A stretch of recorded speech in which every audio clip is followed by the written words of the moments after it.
हम घटना बुक की इबारत के साथ उसका पठन करेंगे। 10th क्लास की किताब में एक चैप्टर है और एनवायरमेंट, उसमें फॉरेस्ट जो है हाई डाइवर्सिटी स्पॉट्स होते हैं जहाँ बहुत सारी विविधताएं होती हैं। आप कभी ध्यान से उनके लिए स्टेक होल्डर्स के बारे में जब पढ़ेंगे क्लास 10th के बच्चे, तो स्टेक होल्डर किसे कहते हैं? वे जो जिम्मेदारी लेते हैं। तो नेचुरल रिसोर्सेज यानी प्राकृतिक संसाधनों की जिम्मेदारी लेने की जब बात आती है, तो पिछले बार मैंने आपको बताया था एक शान की बात आपके लिए कि आप ऐसे डिस्ट्रिक्ट के बच्चे हैं जो भारत में अपनी सफाई के लिए नंबर 1 है। क्या आप ऐसे बच्चे बने रहने के उत्तराधिकारी हैं? ये आपको सोचने के लिए मैंने पिछले बार डब्बे दिए थे। मैं बिल्कुल नहीं कहूंगी कि किस क्लास में डब्बे बचे हैं और किस में नहीं। यू बेटर नो, बिल्कुल नहीं कहूंगी। कुछ दिनों पहले हम जब कहानी सुनते हैं कि गुरु नानक जी 2 गांव में गए थे, उनके 2 शिष्य थे, पहला और पहना। गांव वालों ने बहुत बुरा व्यवहार किया, तो गुरु नानक जी ने क्या कहा, ये बसा रहे। और जब वो बहुत अच्छे वाले गांव में गए, जब उनका बहुत अच्छा सत्कार हुआ, तो गुरु नानक जी ने क्या कहा, बताइए कि कहानी आपको मालूम है कि ये गांव के लोग दुनिया भर में फैल जाए, गांव उजड़ जाए, ऐसा कहा था ना। तो हमको कोई क्या कहेगा, इस बात को सोचने के लिए मैं अपने स्कूल की एक घटना और एक कहानी आपके सामने रखती हूँ। आज से ठीक 1 महीना पहले 2 लड़के मेरे पास आए थे, प्रिंसिपल सर के पास आए थे, और उन्होंने उन्हें मेरे पास भेजा कि मैडम ये 5 मिनट स्टूडेंट से बात कर चाहते हैं और इनकी बात सुनिए। तो मैंने कहा ठीक है। हम क्लास 11th में उनको ले गए। उस समय बायोलॉजी की क्लास चल रही थी। क्लास 11th के बच्चों को उन्होंने एक मैसेज दिया जो ये हर खंबे पे मैंने लगा दिया, और आप खुद भी देख सकते हैं, इस पे लिखा है सेव सॉइल। तो जब 10th क्लास की मैं स्टेक होल्डर्स की बात कर रही थी चैप्टर की, उस चैप्टर में 2 इंपॉर्टेंट चीजें पढ़ाई हुई थी। एक चीज है स्टेक होल्डर्स कौन है, प्राकृतिक संसाधनों को सुरक्षित रखने के जिम्मेदार कौन है। अब ध्यान से मेरा प्रश्न सुनिएगा। उसमें 4 ऑप्शन देते, जैसे मल्टीपल चॉइस में 4 ऑप्शन देते हैं, उसमें 4 ऑप्शन दिए थे। पहले थोड़ा खांसना बंद करें प्लीज। पहला ऑप्शन है कि वे कॉमर्शियल पर्संस जो उन संसाधनों का उपयोग अपनी फैक्ट्रीज को चलाने के लिए करते हैं, क्या वो प्रकृति को बचाएंगे? दूसरा ऑप्शन, मैं आपको ऑप्शन दिए जा रहे हैं, सुनिए ध्यान से। दूसरा ऑप्शन है कि वो गवर्नमेंट के अधिकारी जिनको फॉरेस्ट डिपार्टमेंट ने नियुक्त किया है वो। तीसरा,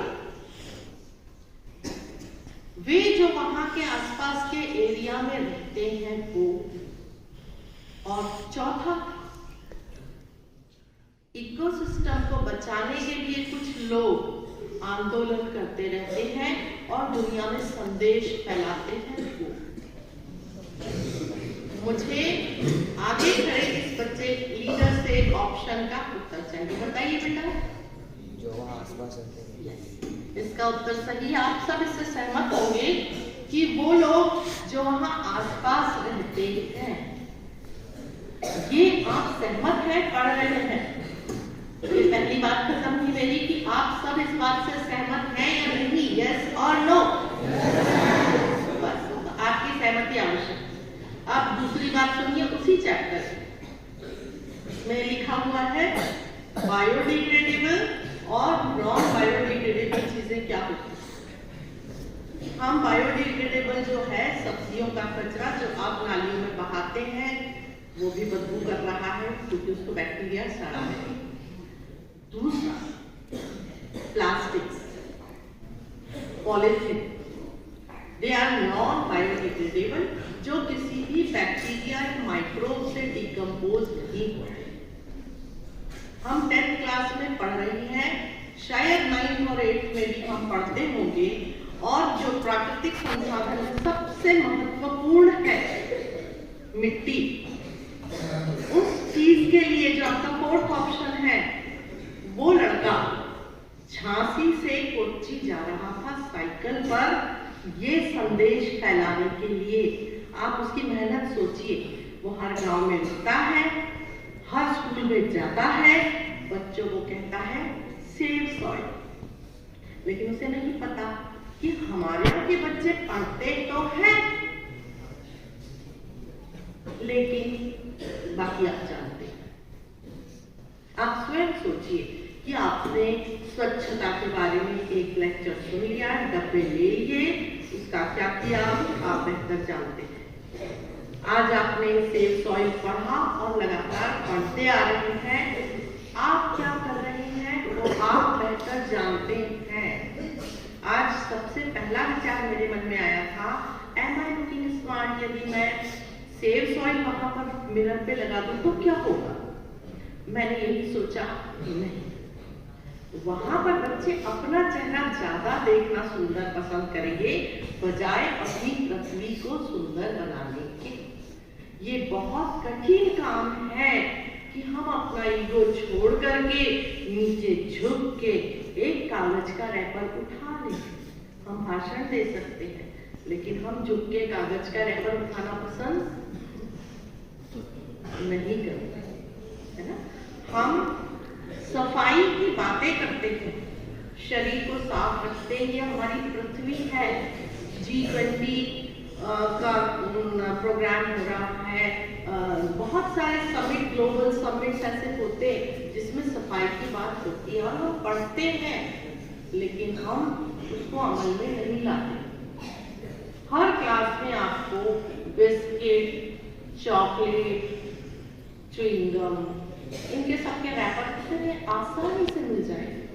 यदि इसके लिए कंपटीशन हो कि जो जितने ज्यादा रैपर लाएगा उसको इनाम मिलेगा इंदौर सिटी में, तो शायद हमारे स्कूल से सबसे ज्यादा जाएंगे और हम जीत जाएंगे।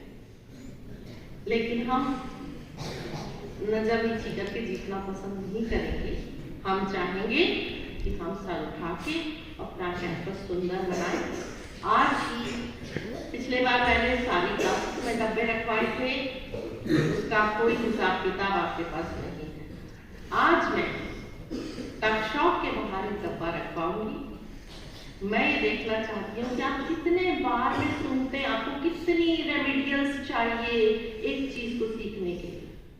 तो ये मेरा ऑब्जर्वेशन रहेगा। आप जो करते हैं, यदि अपनी आदत सुधारना चाहते हैं सुधार ले, नहीं सुधारना चाहते हैं दुनिया सुधार ले। Thank you.